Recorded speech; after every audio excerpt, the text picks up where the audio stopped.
Vamos tratar agora de algumas forças específicas no contexto das leis de movimento de Newton. E, inicialmente vamos falar da força peso, assim chamada força peso, que vem a ser ela. Bom, a força peso, força que é experimentada por um corpo nas vizinhanças de um planeta, né? No caso da Terra, nas vizinhanças da Terra, próxima à superfície da Terra, você tem um corpo com massa m e ele sofre, a gente tem essa experiência, ele sofre uma tendência de movimento vertical para baixo, no sentido da linha prumo, na direção do centro da Terra. Para todos os efeitos, a gente vai considerar como um referencial para a gente estudar esse movimento, como na própria superfície da Terra. Então pode ser qualquer ponto na superfície da Terra, vai ser entendido para a gente como um referencial. E a própria superfície terrestre é entendida como um referencial inercial por conta do movimento de rotação da Terra ser um movimento extremamente lento quando comparado com a queda de um objeto.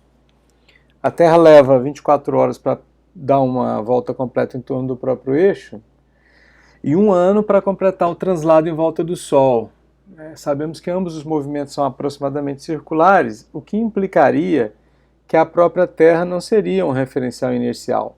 A gente vai tomar ela como referencial inercial porque a aceleração desse movimento, tanto de rotação em torno do próprio eixo, quanto o movimento de translação em volta do Sol, ocorre numa escala temporal muito diferente do que da queda de um objeto. A gente sabe que um objeto cai nas proximidades da superfície da Terra em poucos segundos, ou às vezes até menos que um segundo, dependendo da altura.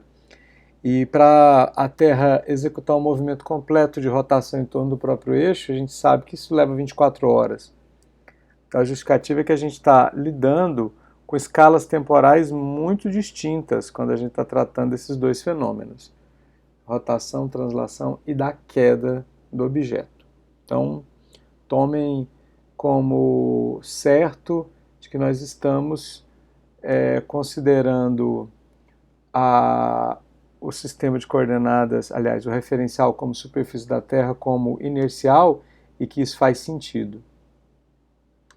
Bom, então a gente vai tomar a direção vertical para cima como a direção y, e o nosso sistema de coordenadas vai estar apontando então y para cima e x horizontal para a direita. Movimento, no caso em questão aqui, vertical, indica que a força que esse objeto está recebendo, quando deixado cair no ambiente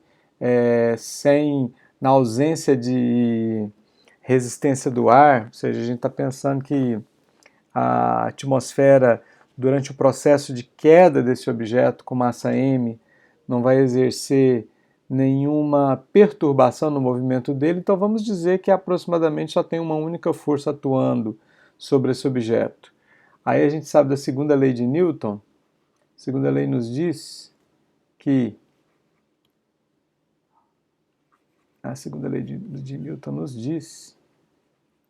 a força resultante sobre esse objeto é a massa dele multiplicado pela aceleração que ele possui. Então a gente pode aferir essa aceleração, e diz a força resultante sobre o objeto é igual à massa do objeto vezes a aceleração que ele possui. Bom, sabemos que só tem uma única força agindo sobre esse objeto, que é essa Fg. Então a gente escreve que Fg, força da gravidade ou força-peso, é igual a massa vezes a aceleração A do objeto. Aí a gente faz uma medida dessa aceleração e descobre que ela é vertical para baixo. Os objetos sempre caem na direção negativa do eixo y. Então a gente diz que essa força Fg, ela tem... Opa, coloquei a seta no lugar errado aqui. A força Fg ela tem módulo FG, só que aponta na direção vertical para baixo. E a aceleração A, ela tem módulo G, também aponta na direção vertical para baixo. E a conclusão que a gente chega é que se menos FG J é igual a M' vezes menos GJ. Como é uma equação que só envolve J, suprimir o J, sinal negativo cancela dos dois lados, e a gente chega na conclusão de que essa força, chamada força peso, é M vezes G. Para a gente aferir essa força, o que em geral a gente faz é a gente impedir que o objeto caia. Por exemplo, eu pego o objeto, coloco ele aqui, coloco numa balança. Em geral, o jeito mais correto da gente pensar na balança seria um dinamômetro, né? Seria uma mola Hookeana ligada a uma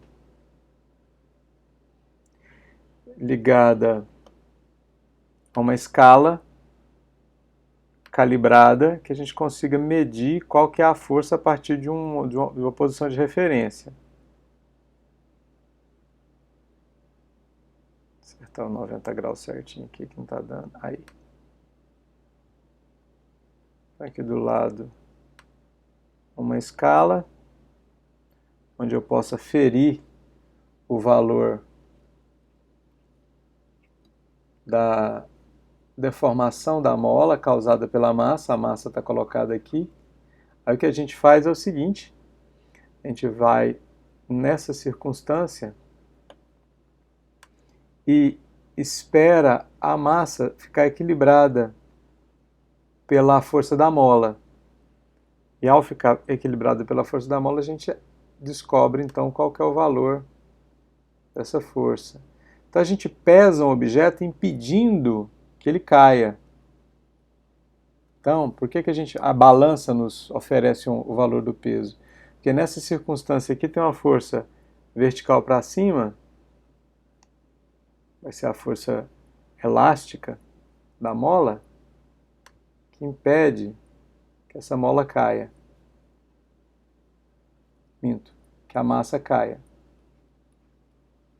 Então essa força para cima aqui, ó, chama ela de força elástica, impede que a força da gravidade movimente o objeto, gerando uma força resultante nula. Então, nesse caso, Fe somado mais Fg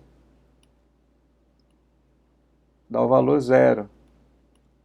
Por quê? A massa vezes a aceleração, nesse caso, vai dar zero. A conclusão é que Fe menos E, Fe vai ser menos Fg. Então, a medida naquele dinamômetro, a seta ficou no lugar errado aqui de novo. Aqui, apago isso. O valor lido no dinamômetro vai ser igual a mg. Então, em módulo, o Fe em módulo é simplesmente m vezes g, que é igual ao valor de Fg. Por isso que quando você pesa um objeto na balança, você está obtendo de fato a força peso do objeto.